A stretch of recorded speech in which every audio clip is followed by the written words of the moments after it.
SSC से जुड़ी हुई सारी न्यूज़ और फ्री ऑनलाइन कोचिंग के लिए सब्सक्राइब करें और बेल आइकन दबाना ना भूलें सारे नोटिफिकेशन आप तक पहुंचने के लिए। तो hi friends, welcome to SSC mindset. एक बार फिर आपका स्वागत है एसएससी माइंडसेट। और ये हमारी जो वीडियो है वो हमारा पॉलिटी का नेक्स्ट पार्ट है, जिसमें हम बात करेंगे सेंट्रल गवर्नमेंट के बारे में। और सेंट्रल गवर्नमेंट में भी जो सबसे हायर पोस्ट है कहने के लिए, देखिए मैंने आपको बताया था कि दो तरह की पोस्ट होती हैं, एक होती है नॉमिनेटिव और एक होती है एग्जीक्यूटिव। तो हम बात करेंगे सिर्फ नॉमिनेटिव पोस्ट के बारे में, मतलब प्रेसिडेंट के बारे में। ठीक है, प्रेसिडेंट क्या है, कौन सा आर्टिकल के अंदर आता है, क्या उसकी पावर्स हैं, क्या उसकी एलिजिबिलिटी हैं, क्या वह कर सकता है, उसका इम्पीचमेंट कैसे होता है, तो ये सब इस वीडियो में हम बात करने वाले हैं। और गारंटी है कि अगर आप इस वीडियो को पूरा देख लेते हैं तो प्रेसिडेंट से जुड़ा हुआ एक भी क्वेश्चन आपका नहीं छूटेगा, गारंटी है। ठीक है, तो पूरा देखिएगा इस वीडियो को अंत तक।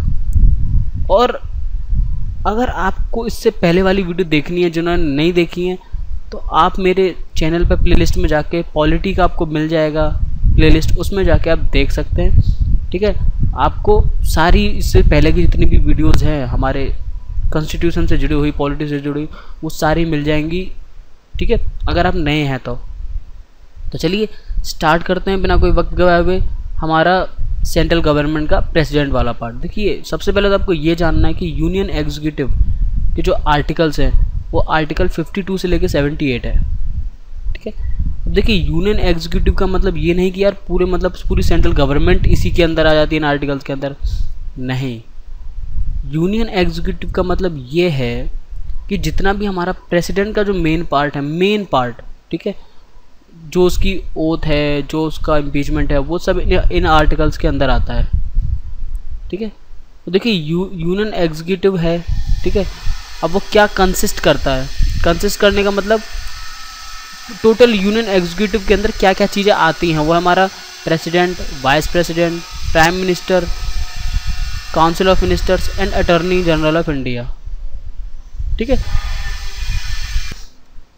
तो ठीक है, देखिए उससे पहले मैं आपको एक बात तो बताना भूल ही गया, जो मैं भी भूल गया था, अभी पर एकदम से याद आ गई मुझे, कि ये जो यूनियन एग्जीक्यूटिव के आर्टिकल है ना, ये लक्ष्मीकांत की बुक में गलत लिखे हुए हैं। तो लक्ष्मीकांत की बुक भी सही नहीं है। यूनियन एग्जीक्यूटिव के जो आर्टिकल्स हैं वो 52 से लेके 151 तक जाते हैं। ठीक है, कितने, 52 से लेके 151 तक सारे यूनियन एग्जीक्यूटिव्स के आर्टिकल जाते हैं, जिसके अंदर president, vice president, prime minister, council of ministers और अटॉर्नी जनरल सब आते हैं। देखिए 52 से लेके 70 जो आपको ये दिख रहा है 8, यहाँ तक तो सिर्फ प्रेसिडेंट के ही हैं। देखिए मैं आपको दिखाता हूँ, ये देखिए ये 52 है। अब हम आते हैं 78 पे।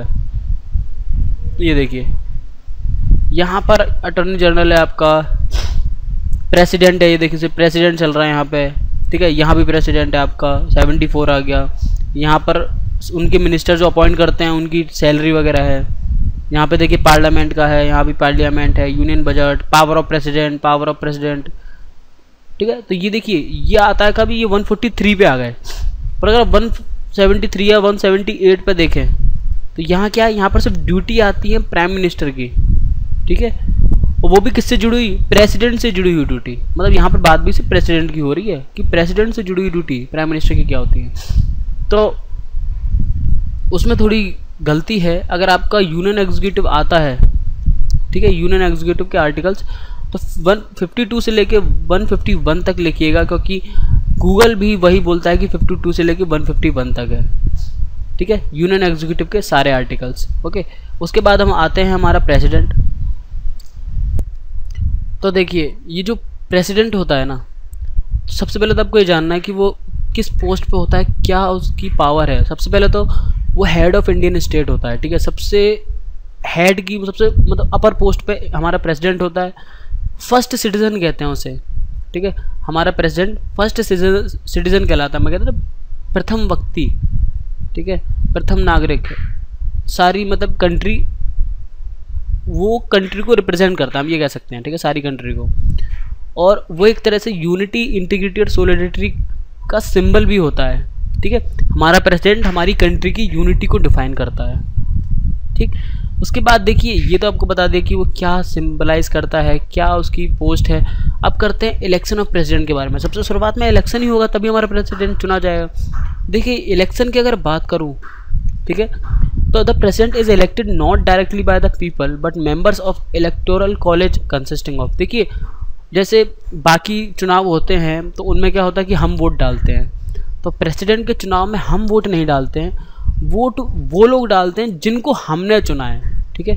मतलब जो असेंबली और पार्लियामेंट के मेंबर्स हैं वो लोग वोट डालते हैं और इनडायरेक्टली वो वोट हमारा ही होता है। क्यों? क्योंकि हमने असेंबली और पार्लियामेंट के एमएलए वगैरह को हमने चुना है, इसलिए वो इनडायरेक्टली हमारा ही वोट कहलाता है। पर हर आदमी का सेपरेट वोट नहीं जाता है, ठीक है। जैसे कहाँ के किस किस के जाते हैं, जैसे ये पहला है the elected members of both houses of parliament, ठीक है। राज्यसभा और लोकसभा के जितने भी इलेक्टेड मेंबर्स हैं, देखिए नॉमिनेटेड मेंबर्स नहीं कह रहा हूँ मैं, इलेक्टेड मेंबर्स की बात कर रहा हूँ। नॉमिनेटेड मेंबर्स अपना नहीं डाल सकते, जो इलेक्टेड मेंबर्स हैं जिनको इलेक्ट किया गया है, जिनको चुना गया है, वही डाल सकते हैं वोट, ठीक है। The elected members of legislative assemblies of the state, ठीक है। जो स्टेट की जो लेजिस्लेटिव असेंबलीज है, ठीक है, विधानमंडल है, जितनी भी असेंबलीज हैं स्टेट्स की, उनके इलेक्टेड मेंबर्स, ठीक है, उनके चुने हुए मेंबर्स जो हम लोग चुनते हैं, ठीक है। और तीसरा है the elected members of legislative assemblies of the union territories Delhi and Pondicherry, ठीक है। देखिए अब यूनियन टेरिटरीज में सिर्फ 2 ही हैं जहाँ की लेजिस्लेटिव असेंबलीज के इलेक्टेड मेंबर्स को यूज़ किया जाता है वोट के लिए, दिल्ली और पौंडीचेरी या पुडुचेरी कह सकते हैं आप, ठीक है। अब देखिए यहाँ पर क्या है, वैल्यू बता रहे हैं कि एक एमएलए और एक एमपी के वोट की कैसी वैल्यू काउंट की जाती है, ठीक है। अब हमने डाल दिया, उसको काउंट कैसे जाता है, तो उसके लिए कुछ फॉर्मूलेज होते हैं। वो फॉर्मूले क्या है मैं वो आपको बताता हूँ। पहला फॉर्मूला ये है कि देखिए total population of state, MLA की बता रहा हूँ, एमएलए का वोट कैसे चुना जाता है, वैल्यू ऑफ वोट कैसे है। देखिए population of state divided by the total number of elected member in the legislative assembly, ठीक है। मान लीजिए कितनी है, 10 लाख, ठीक है, एक हो गई, ये लीजिए, ठीक है। और असेंबली में कितने लोग चुने गए, 1000 एग्जाम्पल के तौर पे, ठीक है। अब इंटू 1/1000 भी है, ठीक। या मैं क्या कह देता हूँ कि 100, सिर्फ 100 रखते हैं, 1000 में तो फिर ये क्या एक वैल्यू आएगी, ठीक है। अब देखिए अब इसको आप सॉल्व करेंगे तो कितना, ये इससे क्या आंसर कितना आएगा, सिर्फ 10। तो मतलब अगर 100 एमएलए चुने गए उस स्टेट से और उस स्टेट की जो जनसंख्या है वो 10 लाख है, तो उस वोट की वैल्यू कितनी होगी, 10। क्यों? क्योंकि इंटू में 1/1000 और हो रहा है, इंटू में 1/1000 और हो रहा है, पर 10 लाख नहीं होती है, जनसंख्या करोड़ों में जाती है, ठीक है। इसलिए उस वोट की वैल्यू भी अच्छी खासी 1000 या 100 के आसपास पहुंचती है, ठीक है। अब उसके बाद देखिए, अब उसके बाद अगर हम बात करें तो एमपी के वोट की वैल्यू, देखिए एमपी की वोट की वैल्यू हम कैसे निकालेंगे, total value of votes of all MLAs of all state, ठीक है। सारी स्टेट के जितने भी एमएलए हैं सबके वोट मिला दिए जाते हैं और डिवाइड कर दिया जाता है टोटल नंबर ऑफ इलेक्टेड, ठीक है, members of parliament, total number of elected members of parliament, parliament में चुने गए लोगों से डिवाइड कर दिया जाता है, ठीक है। ये होता है 2 फॉर्मूले हमारे एमपी और एमएलए के। उसके बाद आता है इलेक्टोरल कोटा, ठीक है। इलेक्टोरल कोटा में देखिए डिवाइडेड बाय 2 होता है, total number of valid votes polled, कितने वैलिड वोट्स हैं जो डले, डिवाइड बाय 2 करते हैं। पर कभी कभार क्या होता है कि इवन नंबर हो और डिवाइड बाय 2 कर दें तो संख्या को थोड़ी इवन आ सकती है, इसलिए क्या करते हैं हमेशा उसमें +1 कर देते हैं। +1 किस लिए, +1 आपका एक तरह से मान लीजिए एक तरह से प्रेसिडेंट का खुद का वोट होता है, या फिर कह सकते हैं कि एक यूनिटी और एक्सेप्शन बनाने के लिए +1 किया जाता है इसमें, ठीक है। आपको ये फॉर्मूला इतना ध्यान नहीं रखना है, ठीक है, ये इतना इंपॉर्टेंट नहीं है। जो इम्पोर्टेंट है वो है एमपी और एमएलए के, ठीक। उसके बाद आता है qualification oath and condition, qualification oath and condition. देखिए क्वालिफिकेशन की अगर हम बात करें, qualification for election as president, तो वह इंडिया का सिटीजन होना चाहिए, सबसे पहली बात कि भाई वो इंडिया में रहना चाहिए। उसकी एज 35 साल नहीं होनी चाहिए। देखिए बहुत कन्फ्यूजन रहता है स्टूडेंट्स को, यहाँ पर लिख दिया he should have completed 35 years of age. अब मैंने एक बार एक MCQ डाला था, मुझे याद है, उसमें क्या है, मैंने यही इसमें पूछा था कि प्रेसिडेंट की एज कितनी होनी चाहिए प्रेसिडेंट बनने के लिए, तो मैंने उसमें आंसर में मैंने आपको बताया था कि अबव 35 ईयर्स। तो लोगों ने कहा था नहीं गलत है, पर मैंने बहुतों को समझाया पर किसी ने माना नहीं। तो आज ही लक्ष्मीकांत में भी लिखा हुआ है कि उसके 35 साल पूरे हो चुके होने चाहिए, मतलब उसकी उम्र 36, कम से कम 36 होनी चाहिए। ठीक है, 35 साल तो पूरे होने चाहिए और 36 साल उसकी एज होनी चाहिए कम से कम, मतलब 36 में वो लग जाना चाहिए। ठीक है, he should be qualified for election as a member of Lok Sabha. ठीक है, और वो लोकसभा के मेंबर के लिए जो इलेक्शन लड़ने के लिए वो क्वालिफाई भी हो। ठीक है, ये भी हमें याद रखना है।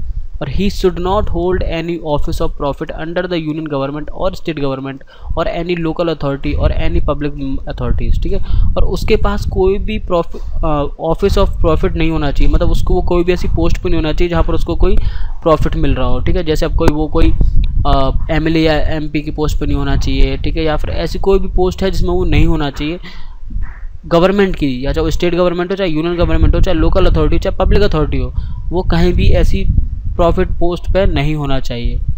ठीक है, ये उसकी एलिजिबिलिटी थी सारी जो आपको याद रखनी है। ठीक है, देखिए ये इतनी कोई इंपॉर्टेंट नहीं है, पहली वाली है तो नॉर्मल सी बात है। सबसे इम्पॉर्टेंट है ये एज उसकी।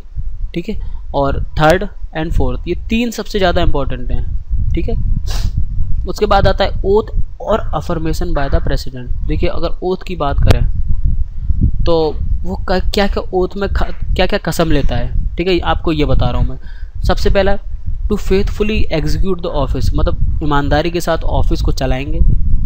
To preserve, protect and defend the constitution of the and the law. ठीक है, वह सुरक्षा और डिफेंड करेंगे हमारे संविधान और हमारे कानून को। ठीक है, to devote himself to the service and well being of the people of India, वह अपने आप को पूरा मतलब पूरा लगा देंगे किसमें, लोगों की सेवा में और देश को बेहतर बनाने में। ठीक है, ये थी उनकी सारी कस्में जो वो खाते हैं, ये 3 कस्में हैं। ठीक है, ये तीनों इंपॉर्टेंट है। उसके बाद जो सबसे इम्पोर्टेंट है कि वो प्रेसिडेंट को वो शपथ दिलाता कौन है। ठीक है, प्रेसिडेंट को वो शपथ दिलाता है चीफ जस्टिस ऑफ इंडिया। ठीक है, सुप्रीम कोर्ट का चीफ जस्टिस वो कसम उन्हें दिलाता है। अगर वह नहीं होगा, वो ओथ नहीं, वो प्रेजेंस में नहीं है, वो एब्सेंस है, तो उसके बाद कौन दिलाएगा, उसके बाद दिलाएंगे आपके जितने भी जो सीनियर मोस्ट जज हैं। मतलब मान लीजिए चीफ जस्टिस नहीं है तो उसके बाद वहाँ का जो सबसे सीनियर जज होगा सुप्रीम कोर्ट का, वो उन्हें वो ओथ दिलाएगा। ठीक है, अब आती है कंडीशन ऑफ प्रेसिडेंट्स ऑफिस। ठीक है, कंडीशंस ऑफ प्रेसिडेंट्स ऑफिस। अब देखिए कंडीशन भी कई तरह की हो सकती हैं इसमें। वही कंडीशन एक तरह से वही हो गई कि ऑफिस में बैठने के लिए क्या क्या कंडीशन होनी चाहिए, कौन कौन सी कंडीशन पे हमें खरा उतरना है। तो पहला तो he should not a member of either house of parliament और a house of state legislature. वह किसी भी पार्लियामेंट, लोकसभा या राज्यसभा का मेंबर नहीं होना चाहिए, ना ही किसी विधानमंडल या विधानसभा का कोई वो मेंबर होना चाहिए। ठीक है, if any such person is elected as a president he deem to have a vacate his seat that house on the date of which enters upon his office of as president. देखिए अगर कोई ऐसे आदमी को चुना जाता है जो पार्लियामेंट में किसी लोकसभा या राज्यसभा में मेंबर है या फिर लेजिस्लेचर में भी मेंबर है, तो उसको अपनी वो पोस्ट छोड़नी पड़ेगी प्रेसिडेंट की पोस्ट को पकड़ने से पहले। ठीक है, ये आपको याद रखना है। He should not hold any other office of profit. वही मतलब देखिए उसके पास कोई और पोस्ट पे वो नहीं होना चाहिए, उसने तो उसे छोड़नी पड़ सकती है। He is entitled without payment of rent to use his official residence the Rashtrapati Bhavan. ठीक है, और उसको बिना किसी किराए के, बिना किसी रेंट के उसको एक ऑफिशियल घर मिलता है जो है राष्ट्रपति भवन। ठीक है, he is entitled to such emoluments, ठीक है, allowances, privileges as be determined by parliament. देखिए और उसको सारे अलाउंसेज और प्रिविलेज जो होते हैं, सारी मतलब सुख सुविधाएं, वो सब उसको प्रेसिडेंट की पोस्ट के लिए मिलती हैं। ठीक है, his emoluments and allowances can not be diminished during his term of office. ठीक है, देखिए वो ये कह रहा है सीधे सीधे कि जो उसके अलाउंसेस वगैरह हैं वो जब तक वो अपनी पोस्ट पर है तब तक वो कभी ख़त्म नहीं हो सकते। ठीक है, और जो उसकी सैलरी की बात करें उसके बाद, तो 2008 से पहले उसकी जो सैलरी होती थी प्रेसिडेंट की वो 50,000 होती थी, पर अब उसको बढ़ा के 1.5 लाख पर मंथ कर दिया गया। और अगर वो रिटायरमेंट ले लेते हैं तो उनकी पेंशन होगी 50% ऑफ हिज सैलरी, मतलब 50% उनकी सैलरी की पेंशन होती है। मतलब अगर 1,50,000 सैलरी है तो लगभग 75,000 रुपये उनकी पेंशन होगी पर मंथ। ठीक है, उसके बाद आता है टर्म इम्पीचमेंट एंड वैकेंसीज। देखिए टर्म तो इतना इंपॉर्टेंट नहीं, पर ये इम्पीचमेंट सबसे ज़्यादा इंपॉर्टेंट और सबसे ज़्यादा सवाल इसी से पूछे जाते हैं। ठीक है, अब देखिए अगर इसके बारे में हम बात करें तो president holds office for a term of 5 year. ठीक है, 5 साल का इनका ऑफिस होता है from the date on which he enters upon his office. और ये नहीं कि जिस दिन वो चुन लिया गया, कई लोग मानते हैं कि यार जिस दिन प्रेसिडेंट को चुन लिया गया उस दिन से लेकर 5 साल, नहीं, ऐसा नहीं है। मान लीजिए अगर वो आज चुना गया और आज के 1 महीने बाद वो ऑफिस में एंटर करता है तो उसकी जो अवधि शुरू होगी 5 साल की, वो उस दिन से शुरू होगी जिस दिन वो ऑफिस में एंटर करता है। ठीक है, he can resign from his office at any time by addressing his resignation letter to the vice president. और देखिए अगर उसको इस्तीफ़ा देना है और वो छोड़ना चाहता है अपनी पोस्ट, तो वह अपना रेजिग्नेशन वाइस प्रेसिडेंट उपराष्ट्रपति को देकर छोड़ सकता है। Further he can also remove from the office before completion of his term by the process of impeachment. ठीक है, और देखिए अगर वह खुद नहीं जा रहा और हमें उसे हटाना है तो हमें एक प्रोसेस होती है इम्पीचमेंट। ठीक है, हम उसके द्वारा उसे हटा सकते हैं। ठीक है, the president can hold office beyond his term 5 years until his successor assumes charge. और देखिए ऐसा नहीं है कि मान लीजिए उसके 5 साल पूरे हो गए तो वो तुरंत हट जाएगा, ऐसा नहीं है। वो तब तक इंतज़ार करेगा उस पोस्ट पर जब तक कोई दूसरा सक्सेसर नहीं आ जाता है। ठीक है, और he is also eligible for reelection to the office. वह दोबारा इलेक्शन के लिए भी एलिजिबल होता है, दोबारा इलेक्शन में खड़ा हो सकता है। और कितने भी नंबर ऑफ टाइम्स, ऐसा नहीं कि 1 या 2 बार, जितनी बार चाहे उतनी बार खड़ा हो सकता है। जबकि अमेरिका में ऐसा नहीं है, अमेरिका में सिर्फ 2 बार ही खड़े हो सकते हैं, तीसरी बार हम खड़े नहीं हो सकते। ठीक है, जैसे बराक ओबामा 2 बार बने थे, तीसरी बार अब डोनाल्ड ट्रंप बने थे। ठीक है, उसके बाद आता है इम्पीचमेंट ऑफ प्रेसिडेंट। ठीक है, प्रेसिडेंट को कैसे हटाया जाए। तो इम्पीचमेंट का मतलब क्या है, देखिए इम्पीचमेंट का मतलब है वायलेशन ऑफ द कॉन्स्टिट्यूशन। ठीक है, संविधान का उल्लंघन। अगर वो संविधान का उल्लंघन करते हैं तो हम उन्हें इस बात पे हटा सकते हैं। कैसे, ये भी हम देखते हैं। ठीक है, तो अगर पहली सबसे स्टेज क्या होती है, the impeachment charges can be initiated by either house of parliament. ठीक है, देखिए जो इम्पीचमेंट जो ये होता है ना, ये किसी भी पार्लियामेंट के हाउस से हो सकता है। ऐसा नहीं कि सिर्फ राज्यसभा या लोकसभा से ही होगा, वो किसी भी हाउस से स्टार्ट हो सकता है, उसे किसी भी हाउस में पेश किया जा सकता है, चाहे वो लोकसभा हो चाहे वो राज्यसभा हो। ठीक है, कि हमें राष्ट्रपति को हटाना है, हमें एक बिल पास करना है। ठीक है, these charges should be sign by 1/4 member of the house. और देखिए अगर हम किसी पार्लियामेंट में ये पेश कर रहे हैं कि हमें इम्पीचमेंट लागू करना है राष्ट्रपति के ऊपर, तो उसमें 1/4 लोगों के, मतलब अगर 100 लोग हैं तो 100 लोग में से 25 लोगों के साइन कम से कम उसमें होने चाहिए। ठीक है, ये आपको याद रखना है। और उसके साथ ही साथ हम उसे तुरंत नहीं हटाते हैं, उसके बाद 14 दिन का नोटिस दिया जाता है प्रेसिडेंट को। ठीक है, 14 दिन का नोटिस भी दिया जाता है अपनी सफाई वगैरह को, अपने टाइम को इकट्ठा करने के लिए। After the impeachment resolution is passed by a majority of 2/3 of total members of that house, it is sent to other house which should investigate the charges. ठीक है, अब देखिए अगर अब उसके बाद क्या हुआ कि यार वो रिजोल्यूशन था वो पास हो गया, हाँ कि ठीक है चलो ये स्टार्ट करते हैं इम्पीचमेंट हम रिजोल्यूशन के लिए, हमें राष्ट्रपति नहीं चाहिए, तो उसको पास करने के लिए हमें 2/3 मेजोरिटी ऑफ चाहिए ही चाहिए। बट 2/3 का मतलब हमें साइन चाहिए 1/4 के, और रिजोल्यूशन को पास करने के लिए 2/3 के। इसका मतलब मान लीजिए कि अगर 100 लोग हैं, 100 लोग में से साइन हमने कर दिए 25 लोगों के, पर उसके बाद लगभग 67 लोगों के हमें मेजॉरिटी चाहिए अपने साथ। ओके, तो इस बात का आपको ध्यान रखना है कि हमारे साथ कम से कम 67, 100 में से 67 लोग हमारे साथ होने चाहिए।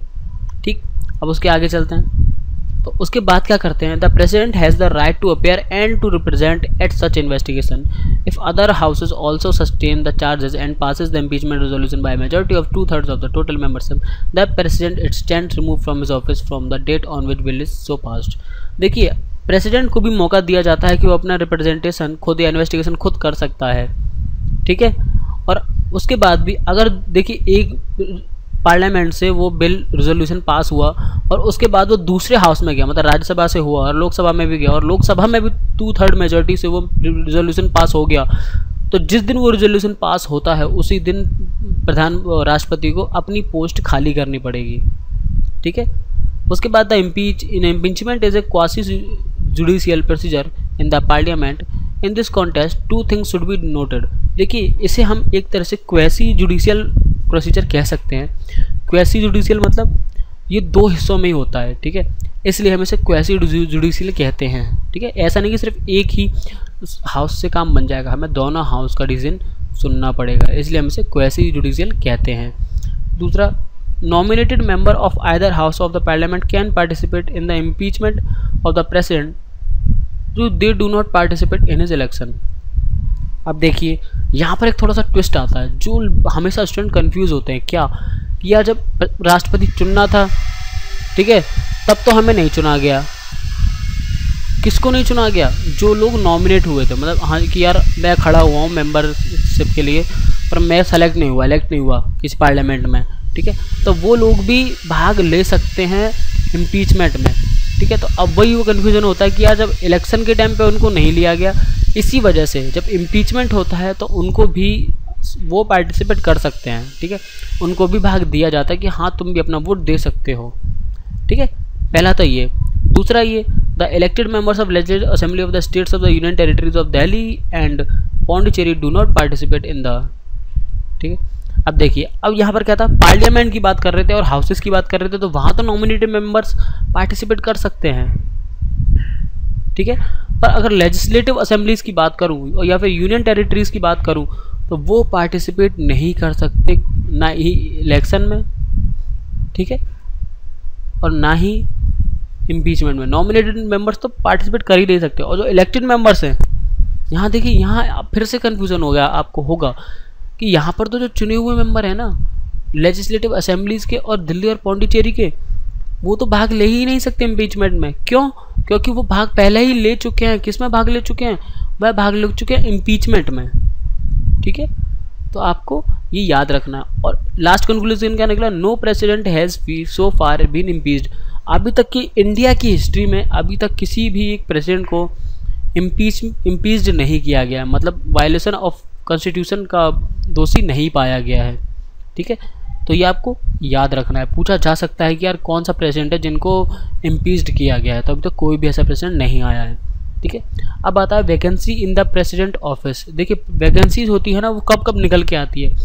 पहली, या तो उनका टाइम खत्म हो गया पहले प्रेसिडेंट का 5 साल का, तब। दूसरी, अगर वो इस्तीफ़ा दे दें तब। तीसरी, अगर उन्हें इम्पीचमेंट से हटा दिया जाए तब। और चौथा, जब उनकी डेथ हो जाए। ठीक है, और पांचवा है otherwise for example when he becomes disqualified to hold office when his elected election is declared void. ठीक है, या फिर तब जब वो इलेक्शन के लिए खड़े हों और वो चुन लिए जाएं, पर बाद में पता चले कि वो एक ऑफिस ऑफ प्रॉफिट उन्होंने होल्ड कर रखा हो, वो किसी पोस्ट पर हों और उन्हें डिस्क्वालीफाई कर दिया जाए तब। ठीक है, 5 कंडीशन होती हैं वैकेंसीज को पाने के लिए। ठीक है, vice president discharges his function until the president resumes his office. ठीक है, देखिए, अगर प्रेसिडेंट नहीं है उस जगह पे अभी, तो उस पोस्ट को कौन संभालता है? उपराष्ट्रपति। ठीक है, उपराष्ट्रपति उस पोस्ट को संभालेगा राष्ट्रपति की पोस्ट के लिए। ठीक है, और अगर उपराष्ट्रपति भी नहीं है तो चीफ जस्टिस ऑफ इंडिया संभालेंगे। ठीक है, हमारे जो होते हैं सुप्रीम कोर्ट के। अगर वो भी नहीं है तो सीनियर मोस्ट जज संभालेगा। ठीक है, तो मतलब उनसे छोटी पोस्ट में सीनियर जो होगा, जो पोस्ट होगा हमारा जज होगा, अगर वो संभाल सकता है कब? जब उससे अपर पोस्ट वाले कोई भी इंसान खाली पोस्ट पर है, एब्सेंस है। ठीक है, अब बात करेंगे हम powers and functions of the president. ठीक है, अगर देखिए पावर की बात करें तो बहुत सारी पावर दी जाती हैं हमारे प्रेसिडेंट को, जिसमें से पहली पावर है एग्जीक्यूटिव पावर। ठीक है, legislative power, financial power, judicial power, diplomatic power, military power, emergency power. ठीक है, ये 7 पावर्स हैं किसके पास? हमारे राष्ट्रपति के पास। अब इसमें से हम एक एक करके सबको देखते हैं। देखिए, अगर एग्जीक्यूटिव पावर की हम बात करें तो एग्जीक्यूटिव पावर क्या है? ठीक है, कि all executive actions of the government of India are formally taken in his name. देखिए जितने भी एग्जीक्यूटिव मतलब जितने भी कहें तो हम बिल पास होते हैं, जितने भी हम किसी से वो करते हैं, ट्रीटी करते हैं दूसरे देशों से, तो वो राष्ट्रपति के नाम पे ही किए जाते हैं। ठीक है, नेक्स्ट है कि he can make rules specifying the manner in which the order and the other instrument made and executed in his name shall be authenticated. ठीक है, और देखिए वो कई सारे रूल्स बना सकता है, ठीक है, उनको ऑर्डर पास कर सकता है अगर उससे कुछ भी ऑथेंटिकेटेड या कुछ भी अनऑथेंटिकेटेड लगता है तो। ठीक है, नेक्स्ट है आपका कि he can make rules for more convenient transaction of business of the union government and for allocation of the said business among the ministers. ठीक है, और देखिए वह रूल्स बना सकता है अगर उसे कुछ अच्छा लगता है ट्रांजैक्शन ऑफ बिजनेस के लिए, मतलब वो फाइनेंशियली कुछ भी रूल्स बना सकता है, सीधा मतलब उसका ये है। ठीक है, he appoints the prime minister and the other minister they hold office during his pleasure. ठीक है, हमारा राष्ट्रपति ही चुनता है, मतलब अपॉइंट करता है, चुनती तो जनता है पर अपॉइंट कौन करता है, प्राइम मिनिस्टर को और अदर मिनिस्टर को। ठीक है, प्राइम मिनिस्टर और उसके साथ के जो कैबिनेट मिनिस्टर होते हैं उनको कौन अपॉइंट करता है, हमारा राष्ट्रपति। ठीक है, राष्ट्रपति ही हमारा अटॉर्नी जनरल ऑफ इंडिया को भी अपॉइंट करता है। ठीक है, और उसकी जितनी भी रिम्यूनरेशन होती हैं उनको भी डिटरमाइन करता है। अटॉर्नी जनरल जो होता है वह उसके राष्ट्रपति के कार्यभार में वही संभालता है। ठीक है, ऐसा नहीं कि वो राष्ट्रपति तो वही है पर अटॉर्नी जनरल एकदम से बदल दिया जाए, वो पावर भी राष्ट्रपति के ही हाथ में है बदलने की। ठीक है, ही अपॉइंट्स द कंट्रोल, देखिए CAG को भी हमारा राष्ट्रपति ही चुनता है। चीफ इलेक्शन कमिश्नर उसको भी हमारा राष्ट्रपति चुनता है। जितने भी इलेक्शन कमिश्नर होते हैं, इलेक्शन कमीशंस के जितने भी कमिश्नर होते हैं उनको भी राष्ट्रपति चुनता है। ठीक है, UPSC के चेयरमैन को भी और मेंबर्स को भी राष्ट्रपति ही चुनता है। ठीक है, और जितने भी गवर्नर होते हैं हमारे राज्यों के उनको भी राष्ट्रपति चुनता है। Chairman and members of finance commission के चेयरमैन और मेंबर्स को भी राष्ट्रपति चुनता है, क्योंकि आपको पता है जितने भी ये होते हैं सब कैबिनेट मिनिस्ट्री से आते हैं और कैबिनेट मिनिस्ट्री के कौन चुनता है, राष्ट्रपति। ठीक है, he can seek any information relating to administration of affairs of the union and proposals of legislation from the prime minister. ठीक है, ये सारी इंफॉर्मेशन अपने तक पहुंचा सकता है, उसको देने का मतलब फर्ज होता है किसका, प्राइम मिनिस्टर का, जो भी एडमिनिस्ट्रेशन और यूनियन में चल रहा है। ठीक है, नेक्स्ट आता है उसके बाद कि he can require the prime minister to submit for consideration of the council of ministers any matter on which decision has been taken by ministers but which has not been considered by the council.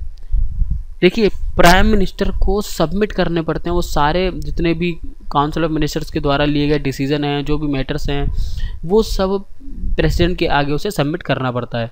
ठीक है, he can appoint a commission to investigate into the conditions of supreme court. ठीक है, या फिर SC/ST other words, supreme court नहीं है, SC/ST cast है। ठीक है, SC/ST and other backward class. ठीक है, वो अपॉइंट कर सकता है, वो किसको अपॉइंट करता है, जो SC/ST और बैकवर्ड क्लास की जो जितने भी मैटर्स होते हैं उनको इन्वेस्टिगेट करने के लिए कमीशन कौन बनाता है, उनको बनाता है हमारा राष्ट्रपति। ठीक है, he can appoint an inter state council. ठीक है, इंटर स्टेट काउंसिल को भी वही अपॉइंट करता है, मतलब जितनी भी समझ लीजिए, जितनी भी डायरेक्टली बता दूँ आपको, जितनी भी कमीशंस हैं, ठीक है, चाहे वो शेड्यूल एरिया की हो, चाहे यूनियन टेरिटरीज की हो, एडमिनिस्ट्रेशन डिपार्टमेंट की हो, उन सबको डायरेक्टली या इनडायरेक्टली कौन चुनता है, हमारा राष्ट्रपति। देखिए अब आती है लेजिस्लेटिव पावर्स। ठीक है, लेजिस्लेटिव पावर्स की अगर बात करें तो वह देखिए लोकसभा को कभी भी खंडन कर सकता है, मतलब लोकसभा चल रही है, कोई सत्र चल रहा है और सत्र को खंडन कर सकता है पूरे सेशन को। ठीक है, वह जॉइंट सिटिंग बुला सकता है दोनों हाउसेस की, मतलब उन्हें स्पीकर का काम कर सकता है वो। ठीक है, स्पीक भी अपनी कहते हैं ना, वो एक तरह से भाषण दे सकता है दोनों हाउसेस को साथ बुलाकर, तो ये सब पावर उसके पास होती हैं। ठीक है, और जब पहला सेशन होता है किसी सरकार का, तो सबसे पहले जो स्पीकर की जगह पर आकर कुछ बोलता है वो कौन बोलता है, या कहें तो पहला भाषण कौन देता है, एड्रेस कौन करता है, हमारा प्राइम मिनिस्टर, सॉरी प्रेसिडेंट। ठीक है, he can send message to the houses of parliament whether with the respect to the bill pending in the parliament और अदर हाउस। ठीक है, और मैसेज भी भेज सकता है सारे, अगर कोई बिल पेंडिंग है या फिर कुछ प्रॉब्लम आ रही है तो सारे मैसेजेस भेज सकता है अपने किसी भी हाउस ऑफ पार्लियामेंट में। ठीक है, देखिए जितने भी आपके मेंबर होते हैं लोकसभा के, ठीक है, स्पीकर हो चाहे वो डिप्टी स्पीकर हो, ऐसे ही राज्यसभा के चाहे वो चेयरमैन हो चाहे डिप्टी चेयरमैन हो, उन सबको कौन चुनता है? हमारा राष्ट्रपति। ठीक है। और जो 12 लोग राज्यसभा में चुने जाते हैं जो अलग अलग डिपार्टमेंट से होते हैं, जैसे लिटरेचर, साइंस, आर्ट या फिर क्रिकेट वगैरह से, तेंदुलकर टाइप, तो उन सबको भी कौन नॉमिनेट करता है? हमारा राष्ट्रपति। और he can nominate 2 members to the Lok Sabha from the Anglo Indian community. ठीक है। और हमारा राष्ट्रपति ही लोकसभा में 2 एंग्लो इंडियन कम्युनिटी से लोगों को चुनता है, मतलब जो एंग्लो इंडियन होते हैं उनमें से 2 लोगों को चुनेगा। He decided on the questions as to disqualification of members of the parliament in consultation with the election commission। ठीक है। वही डिसाइड करता है कि डिस्क्वालिफिकेशन किसी मेंबर की पार्लियामेंट से करनी है नहीं करनी है। ठीक है। तो ये सब वही डिसाइड करता है। ठीक है। कोई बिल आता है, बिल को होल्ड करना, बिल को पास करना, बिल को रिटर्न लौटाना, बिल को कैंसिल करना, ये सब सारी पावर किसके पास होती है? प्रेसिडेंट के पास। ठीक है। उसके बाद देखिए आता है कि अगर किसी बिल को पास कर रहे हैं या कुछ भी कर रहे हैं, ठीक है, और अगर बिल को हमें मतलब दोबारा वापस आ गया तो वीटो का इस्तेमाल, ये सब पावर किसके पास होती हैं? ये सब हमारे प्रेसिडेंट के पास होती हैं। ठीक है। देखिए अब ये सब इतना इंपॉर्टेंट नहीं है, यहाँ पर एक एक स्टेट के बारे में बताया। अब आते हैं फाइनेंशियल पावर। देखिए फाइनेंशियल पावर की बात करें तो मनी बिल को इंट्रोड्यूस कौन करता है? हमारा राष्ट्रपति। ठीक है। उसके बाद है कि he causes to be laid before the parliament the annual financial statement. ठीक है। यूनियन बजट उसको कौन पास करता है? हमारा राष्ट्रपति। ठीक है। उसके बाद है no demand for a grant can be made except on his recommendation. कोई भी ग्रांट अगर किसी को चाहिए, डिमांड है, तो वो बिना प्रेसिडेंट की रिकमेंडेशन के नहीं हो सकता। He can make advances out of contingency fund of India to meet any unforeseen expenditure. ठीक है। हम इंडिया से में कोई एक्सपेंडिचर कर रहे हैं, कोई खर्च कर रहे हैं, कुछ ले रहे हैं कहीं से या कुछ दे रहे हैं, उसके लिए हमें राष्ट्रपति की अनुमति चाहिए होती है। ठीक है। जुडिशियल पावर की बात करें तो अब चीफ जस्टिस या फिर सुप्रीम कोर्ट के जितने भी जजेस होते हैं, हाई कोर्ट के जजेस, उन सबको अपॉइंट करता है। He can seek advice from the supreme court on any question of law. वह एडवाइस ले सकता है सुप्रीम कोर्ट के जज से, ठीक है, या किसी भी जज से। ठीक है। और उसके लिए जो सुप्रीम कोर्ट का जज है, ठीक है, वह जिम्मेदार नहीं हो सकता अगर वह एडवाइस गलत जाती है तो। He can grant pardon, reprieve, respite, remission of punishment. ठीक है। अब देखिए जब किसी कैदी को पनिशमेंट मिलती है तो उनके लिए अलग वर्ड यूज़ किया गया है, पार्डन, रिप्रीव, रेस्पाइट, रिमिशन। ठीक है।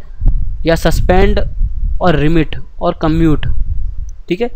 तो ये सब भी यूज़ होते हैं, इनकी पावर होती है हमारे राष्ट्रपति के पास। अब इनका मतलब क्या होता है मैं आपको नीचे स्लाइड में बताऊंगा। ठीक है। तो देखिए और दूसरा ये कि in all cases where the punishment और sentence is by court martial. देखिए अगर कोर्ट मार्शल से किसी को निकाला जाता है, ठीक है, तो उसके लिए भी उसके पास पावर है। ठीक है। In all cases where the punishment और sentence is on offence against the union law. अगर यूनियन लॉ को कोई उल्लंघन करता है तो इसके पास भी उसके पास पावर है कुछ हेल्प करने की या फिर किसी को सजा दिलाने की। ठीक है। In all cases where the sentence is a sentence of death. अगर किसी को मृत्यु दंड मिला है तो उसको रोकने की पावर या फिर उसको किसी और चीज़ की पावर भी राष्ट्रपति के पास होती है। ठीक है। अब देखिए डिप्लोमेटिक पावर की अगर हम बात करें तो डिप्लोमेटिक पावर क्या है? ठीक है।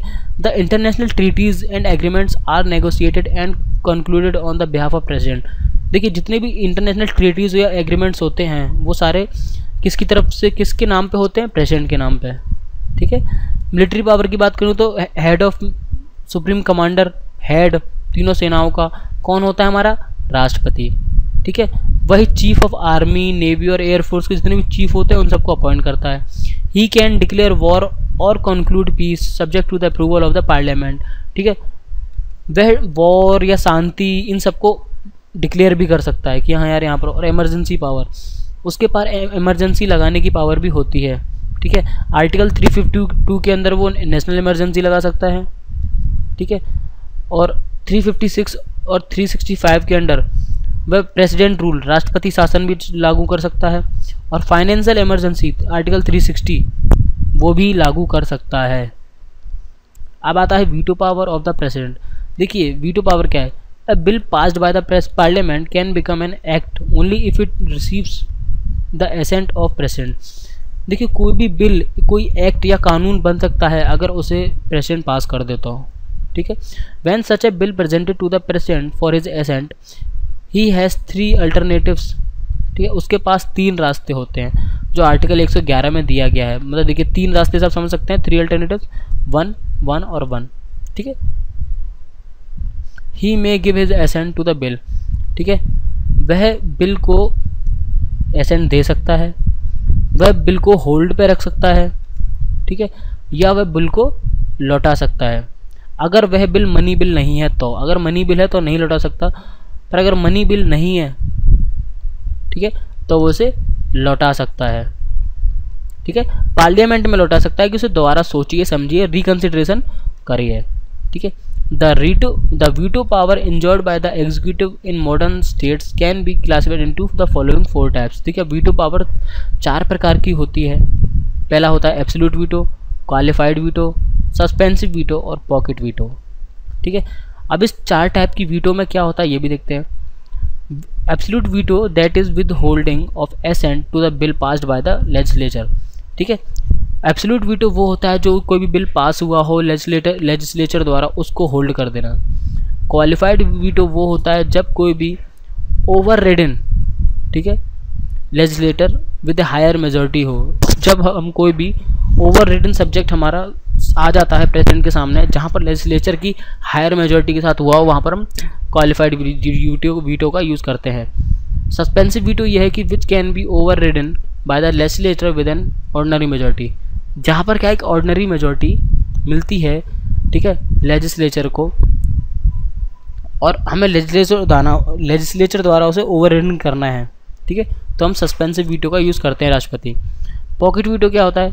That is taking no action on the bill passed by the legislature of the above 4, the president of India is vested with 3 absolute veto, suspensive veto and pocket veto. There is no qualified veto in the case of Indian president. It is possessed by the American president. The 3 vetoes of the president Indian are explained below. देखिए ये ऊपर जितने भी ये थे ना, ये सब इंडियन प्रेसिडेंट के लिए नहीं है, ठीक है, ये सब अमेरिका के प्रेसिडेंट के लिए लागू होते हैं। इंडियन प्रेसिडेंट के लिए कौन कौन से हम वो भी देख लेते हैं, ठीक है। इंडियन प्रेसिडेंट की अगर हम बात करें तो देखिए ये सिर्फ एक पॉकेट वीटो है, ठीक है। ये पॉकेट वीटो इंडियन प्रेसिडेंट के लिए हमारा थोड़ा आ जाता है कहीं ना पर। अगर हम बाकी 3 की बात करें तो बाकी 3 तो हमारे लिए क्वालिफाइड ही नहीं होते हमारे प्रेसिडेंट के लिए।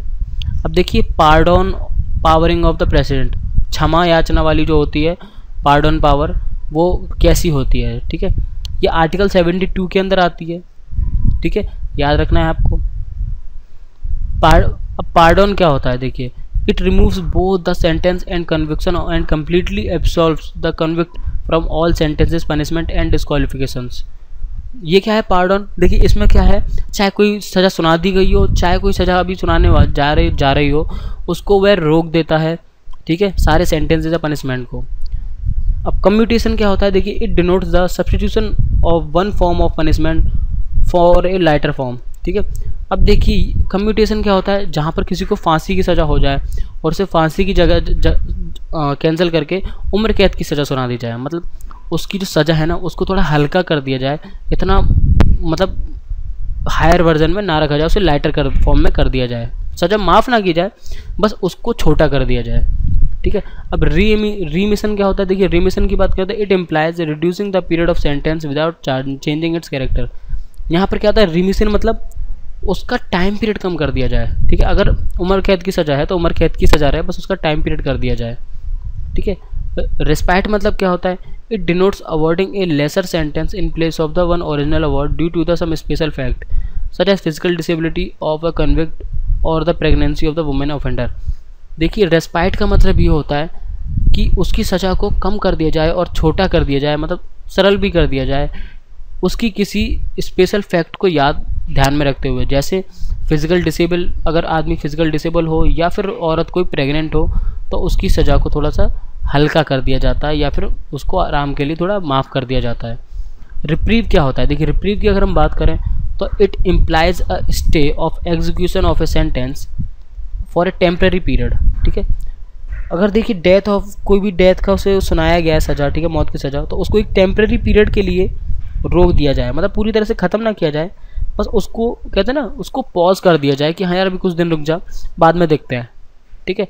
और ये सब आर्टिकल 161 के अंदर आते हैं, जहाँ पर पार्डोनिंग पावर आपकी दी गई है किसके लिए, गवर्नर ऑफ स्टेट के लिए। देखिए 72 में आ रही है वो प्रेसिडेंट के लिए, और गवर्नर के लिए आती है 161 में, जहाँ पर वो स्टेट की पार्डोनिंग करता है, ठीक है, ये आपको याद रखना है। तो देखिए अब ये सारे आपके आर्टिकल्स हैं जो 52 से शुरू हो रहे हैं, president of India, executive power of the India. आप इसको पॉज करके देख सकते हैं, इस सबको पॉज करिए, ठीक है, इस वीडियो को पॉज करिए और एक बार सबको पढ़ लीजिए, ठीक है। मैं अब आपको एक बोल के नहीं बताऊंगा क्योंकि मैंने डिटेल में आपको सब पहले ही बता चुका हूँ, तो आप इनको धीरे धीरे पॉज करिए। देखिए 52, 53, 54 इन सबको पॉज कीजिए। जो जो इंपॉर्टेंट है वो मैंने आपको यहाँ लिखे हुए हैं, जितने भी इंपॉर्टेंट पार्ट हैं ये सब इसमें दिए गए हैं, ठीक है। तो आई होप कि आपको वीडियो पसंद आई होगी। अगर पूरा समझ में आया है प्रेसिडेंट का तो प्लीज़ इस वीडियो को लाइक कीजिए। अगर कुछ पूछना चाहते हैं और कुछ भी मन में डाउट है तो मुझे कमेंट में लिखिए। और पहली बार आप इस वीडियो को देख रहे हो और पहली बार आप इस चैनल पे आए हैं तो प्लीज़ चैनल को सब्सक्राइब कीजिए। तो फिर मिलते हैं नेक्स्ट वीडियो में, तब तक के लिए bye, thanks for watching and Vande Mataram. और नेक्स्ट वीडियो में हम बात करेंगे वाइस प्रेसिडेंट के बारे में।